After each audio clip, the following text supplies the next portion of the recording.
unsalted peanuts. We've also got ourselves zucchinis ready. Noodles are done. Lime. Oh, I need to pass my stock very shortly, so that's fine.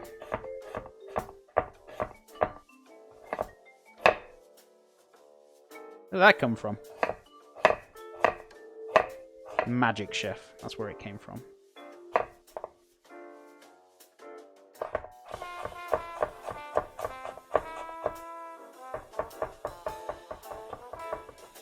Jeff, have you ever had... What? Butt marks? Oh, burn marks. I was just going to say, what the hell are butt marks? Burn marks on your hands from, like, doing dishes. If so, do you treat it? Oh, you mean, like, burn marks from, like, on the stove and stuff? It depends how bad the burn is. I mean, if it's, like, a little bit of a burn, it might blister and just leave it as it is. I don't think I've had really anything severe burn. I've been kind of lucky. I've been sensible, so. But yeah, it depends on the burn as well. I mean, I think if you have like severe like steam burn or something, I think like I've seen somebody wrap cling film, right? I can't remember the treats actually now. I need to go back to my first aid. It's been a while, but I'm pretty sure. Do you like cling film your arm if you've like really burned it? I can't remember.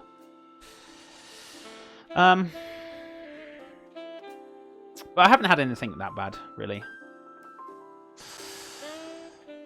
Hey guys, Jenny Pie, what's up? How you doing? How's things with Jenny? Chemical kind of burns. Those kind of chemical burns, you want to make sure you use plenty of liquid to get those chemicals off. Like plenty of water. It's like if you get anything in your eyes, you want to make sure you constantly swilling them out of water. So yeah, for chemicals, you want to make sure you kind of use water. I believe that's right. To make sure you douse them and wash them down so the chemicals disappear, but...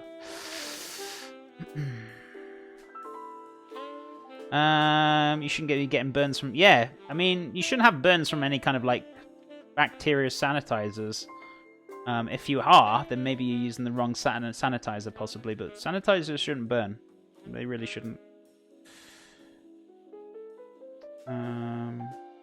Split, welcome back. Are those zucchini noodles? Yes. Handmade. Handmade. Look at that. Amazing. How are you doing anyway, Peter? Peter West Music's good to have you here. Hope you're doing well. Right. I might chop some of those peppers down. They're a little bit thick. Or a little bit long-winded. But actually, time we cook them down and soften up, they should be okay. Yeah, they're fine. Otherwise, wear gloves when you wash. Yeah, I mean, if you're like... I mean, I'm a little bit allergic to washing up liquid. Sometimes I get a little, like, tiny marks on my arm or my wrists, as you can see there. It's from too much washing up liquid. I'm just allergic to it, and that's the only place I get it. It's kind of like an eczema, but it's not. It's just from the washing up liquid, which I get eventually here and there. But I suppose you could wear marigold gloves if you wanted to. But I'm seriously not fussed. I just get on with it. So, but yeah, it doesn't really affect me much. So, where are we at now? It's not my birthday. Don't listen to him. He's trolling me. Have you ever had or made chitlins? AKA chitterlings. I've never made them, though. One of those dishes that I've always heard was horrid smell when they're cooking. Tastes great. Someday we'll find the place that serves them. And no, I've never really worked with those kind of foods. I don't think so. Or dishes. Thing is, where I work, the bleached and sanitized dish, the concentration is like 50 ppm and it still burns. Really? They shouldn't be sanitizing with that strong a kind of sanitizer. If that's the case, I don't know what the health and safety rules are over here in the US, but I know if that was in the UK, they would be pretty much told off by the health and safety officer.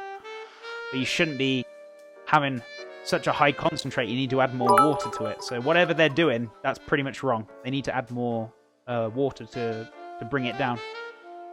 That's quite dangerous, because if they get that on like kind of plates and bowls and then somebody's eating it, that's pretty dangerous. So you might want to tell them they actually need to kind of deconcentrate it and add some more water. It's a bit naughty, that is.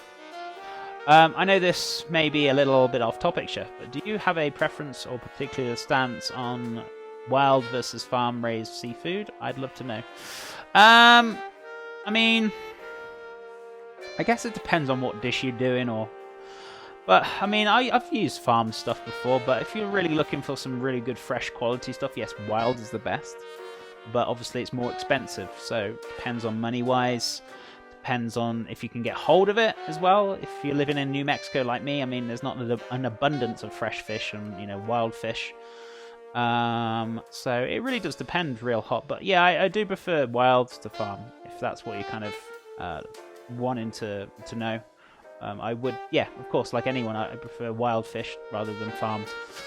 But, you know, I guess the farmed does as well help kind of keep at bay with the overfishing as well, to an extent, but not totally. Have them buy you rubber gloves. Yeah, exactly. If they don't want to... It sounds a bit dangerous to me. It seems like they're not doing safe practices. You sanitize with bleach. You don't want to sanitize with bleach. That's one health and safety you don't want to do. You want to be using... If you're sanitizing, you want to use a safe sanitizer. Sanitizing with bleach is not good, on food work surfaces at least. If they're going to require that, then they need to prove PPE. Thank you. Yes, I was curious myself and often mixed up. That's okay, buddy. That's okay. You're most welcome. According to the health department, it's a good... It is good because it's below 100 ppm. It's like for capfuls of 10 gallons. Okay, so it's different over here. I think if it was over in the UK, I think we have a different law where you can't use that kind of strength on work surfaces or food surfaces. I believe, I might be wrong, but I never have. I've always used safe sanitizers or food safety sanitizers to clean up. And obviously, if you're going to clean something, take it to the wash up and clean it properly, you know. But yeah, for sure. I always like to use things safely. Really important whenever you're cooking. It's not the food, it's actually health and safety comes first before anything else. So, really important.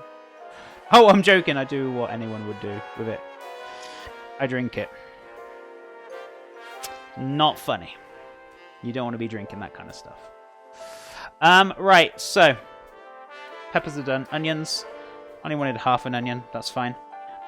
So what we're going to do, take the other half of onion, and we will put it away because we don't need that much onion. That's fine. Garlic and ginger I need to sort out now, and then we're good to go. And we can start sorting out the steam buns. We can get them sorted. Sorted, mate. Right. So, oh, I need to strain that off as well, and I've got lots of little things to do, so that's good. That's good. Right. I'm going to pop this into the bowl over here. So, this is for my stock. Let's have a look.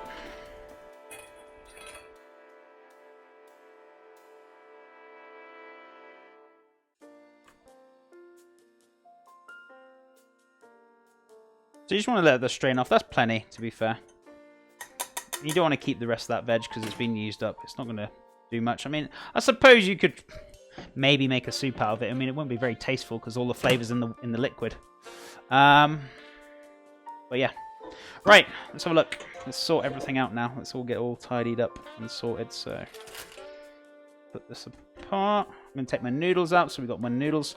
So we can get all nice and organised. And nice and clean and tidy as well. So, just put that in there. Beep, beep, beep, beep, beep, beep. Right, so I'm going to do a quick wish wash. We're pretty much sorted. Actually, I'll do a wish wash once I've done the garlic and ginger, and then we're good to go. So, let me do that, and then we're going to have a quick wash, and then I'm going to crack on with those steam buns. We're going to start cooking them. Then we can get the pad thai on, and we should be good. We should be good. Right, noodles. Let's put these in here. So, there you go. There's our delicious homemade noodles that we made, or our soba noodles, shall I say. So get a bit of cling film for that onion. I can use that tomorrow for the gumbo, so it will get used up.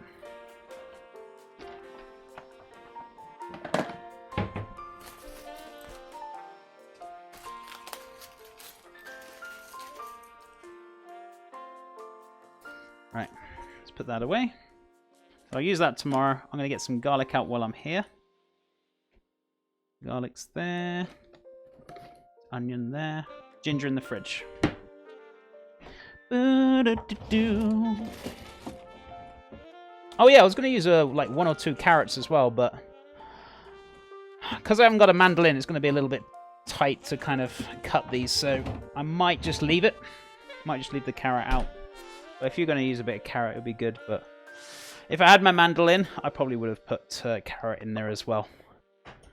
So, right, we're going to use all of this because it's only a little bit left anyway, so it's not much. And I'm going to give this a bit of a peel and a bit of a grate. So let's grab my grater and my peeler, wherever it is. Oh, it's here. So watch your fingers. This is a bit of old ginger, but it's okay. It's still good. So just watch your fingers when peeling it. You just want to get all that skin off. You don't want any of that on there. So. Cool. Right, so I'm going to give this a grate down. I'm going to grate it down with I'd say about 3 cloves of garlic should be fine. So, these aren't particularly big anyway, so 3 should be more than enough for what we want at least. So, there we go. Get rid of any... That's one of my pet hates, is garlic shells. They're just really... makes a hell of a mess. I suppose you could, when you get them back from shopping, and you could probably, like, get them as they are, and you would have less mess, I guess.